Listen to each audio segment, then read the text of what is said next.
అప్పు చేస్తే తీర్చాలి, లేదా సెటిల్ చేసుకోవాలి. అంతేకాని దొంగతనం చేసి అప్పు తీర్చాలనుకుంటే ఎలా? అసలే సీసీ కెమెరాల కాలం. చీమ చిటుక్కుమన్న రికార్డ్ అయిపోతుంది. సీసీ కెమెరాలు, మొబైల్ ఫోన్లు ఈ రోజుల్లో ఏ నేరం చేసినా తేలిగ్గా పట్టించేస్తున్నాయి.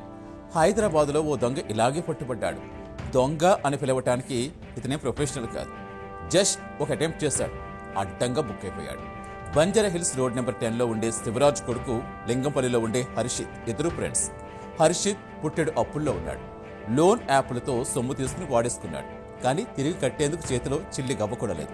కానీ లోన్ యాప్స్ వాళ్ళు ఊరుకుంటారా? సో ఎలాగైనా డబ్బు సంపాదించి అప్పు తీర్చాలనుకున్నాడు. దానికి చోరీ తప్ప మరో దారి లేదని భావించాడు.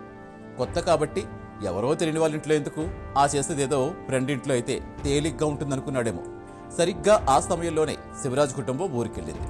వెళ్లే ముందు శివరాజ్ కొడుకు తన ఫ్రెండ్ హర్షిత్తో నిజామాబాద్ వెళుతున్నాం, మా బంధువులకి ఆరోగ్యం బాలేదు అని చెప్పాడు. ఇంకేం, మనోడికి వెంటనే బలు వెలిగింది.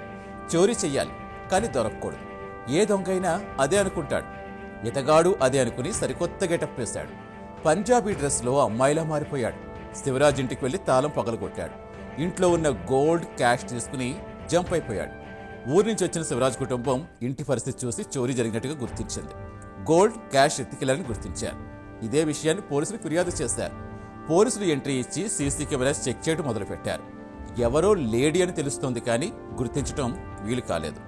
ఆ రోడ్లో ఉన్న మిగిలిన సీసీ కెమెరాలు చూసేందుకు ఓ షాప్కి వెళ్లారు పోలీసులు. ఆ షాపు యజమాని ఆల్రెడీ పోలీసులంటూ ఒకతను వచ్చాడని, సీసీ ఫుటేజ్ చూసి వెళ్లాడని చెప్పాడు. ఆ వచ్చింది ఎవరా అని చెక్ చేస్తే అక్కడున్నది శివరాజ్ కొడుకు స్నేహితుడు హర్షిత్. నువ్వెందుకు సీసీ ఫుటేజ్ చెక్ చేశావు అని పోలీసులు గట్టిగా అడిగితే మొత్తం కక్కేశాడు. స్వతహాగా సీసీ కెమెరా టెక్నీషియన్ హర్షిత్ ముందు జాగ్రత్తగా ఫుటేజ్ డిలీట్ చేసేందుకు వెళ్ళాడు. కానీ ఆ జాగ్రత్త అతన్ని పట్టించింది. అతని నుంచి పోలీసులు గోల్డ్, క్యాష్ రికవరీ చేశారు. అప్పు తీర్చడం కోసం ఫ్రెండ్ ఇంటికే కన్నం వేసి జైలు పాలయ్యాడు.